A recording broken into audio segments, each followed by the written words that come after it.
সে message দেয়নি, আমি কেন দেব? এভাবেই নষ্ট হয়ে যায় অনেক সুন্দর সম্পর্ক। একটু সময় লাগবে ঠিকই, তবে বিশ্বাস করুন, একলা থাকার শান্তি বেশি। জীবন কারোর জন্য থেমে থাকে না, কিন্তু মনটা মাঝে মাঝে থেমে যায় প্রিয় মানুষটার জন্যে। যে তোমাকে বড় করেছে তার সামনে কখনো বড় হতে যেও না। কোনো সিদ্ধান্ত নেওয়ার আগে একবার হলেও চোখ বন্ধ করে নিজের মনকে জিজ্ঞেস করুন, কারণ মুখ মিথ্যা বললেও মন কখনো মিথ্যা বলে না। স্বার্থপর এই শহরে কাউকে স্বার্থহীন ভেবে নেওয়াটাও এক ধরনের অন্যায়। ভালোবাসাকে কখনো মাপা যায় না, শুধু দেওয়া যায়। জীবনে একা চলতে শেখাটাও খুব প্রয়োজন, কারণ জীবনের সব খারাপ মুহূর্তগুলোতে একাই কাটাতে হয়। মাইকেল জ্যাকসন চেয়েছিলেন 150 বছর বাঁচতে। কারোর সাথে হাত মেলানোর আগে গ্লাভস পরে নিতেন।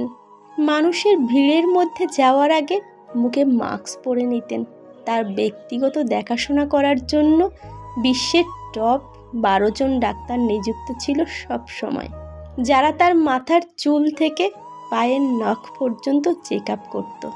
সে খাবার গ্রহণ করার আগে সেই খাবার আগে ল্যাবে চেক করানো হতো, তারপর তাকে খাওয়ানো হতো। নিজের ব্যক্তিগত ব্যায়ামের জন্য 15 জন মানুষকে রেখেছিলেন।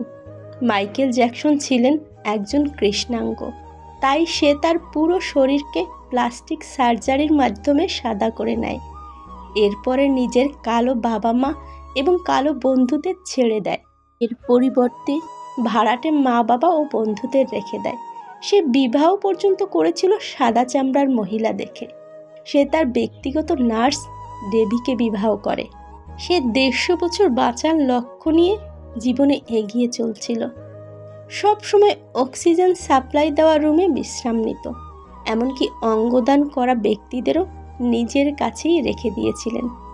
সমস্ত লোকের খরচ সে বহন করত, এজন্য যে তারা সব সময় কিডনি, লাঞ্চ, চোখ ও অন্যান্য গুরুত্বপূর্ণ অঙ্গ তাকে দান করতে পারে। সে মনে করত টাকা পয়সা সম্পত্তি দিয়ে মৃত্যুকে কিনে নিতে পারবে, কিন্তু এসব ভুল প্রমাণিত হয়েছিল 25শে জুন 2009 সালে, যখন তার হার্ট কাঁপতে লাগলো। তার ঘরে স্পেশাল 12 জন ডাক্তার থাকা সত্ত্বেও তার অবস্থার উন্নতি হয়নি। পুরো শহরে যত বড় বড় ডাক্তার আছে সবাই এসে তার ঘরে ভিড় লাগিয়ে দেয়। শেষ পর্যন্ত তারাও তাকে বাঁচাতে পারেনি। সে 25 বছর ডাক্তারের পরামর্শ ছাড়া কোনো খাবার মুখে তোলেনি। শেষ পর্যন্ত তার অবস্থা খুবই সংকটাপন্ন হয়ে পড়ে। 50 বছর হতে না হতেই সে জীবনের শেষ মুহূর্তে পৌঁছে যায় এবং 2009 সালের 25শে জুন সে এই পৃথিবীর মায়া ত্যাগ করে। যে ব্যক্তি 150 বছর বাঁচার জন্য সব ব্যবস্থা তৈরি করে রেখেছিল, শেষ পর্যন্ত সমস্ত ব্যবস্থা যেমন ঠিক তেমনই রয়ে গিয়েছিল। মৃত্যুর পর তার শরীরে যখন পোস্টমর্টেম করা হয়েছিল, তখন ডাক্তাররা চেক করে বলতে থাকে তার শরীরে শুধুমাত্র হাড়ের উপর নির্ভর করেছিল।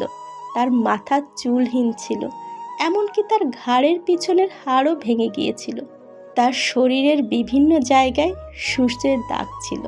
প্লাস্টিক সার্জারির কারণে হওয়া ব্যথা থেকে মুক্তি পাওয়ার জন্য অসংখ্য পেন কিলার, অ্যান্টিবায়োটিক ইঞ্জেকশন তাকে প্রতিনিয়ত নিতে হতো।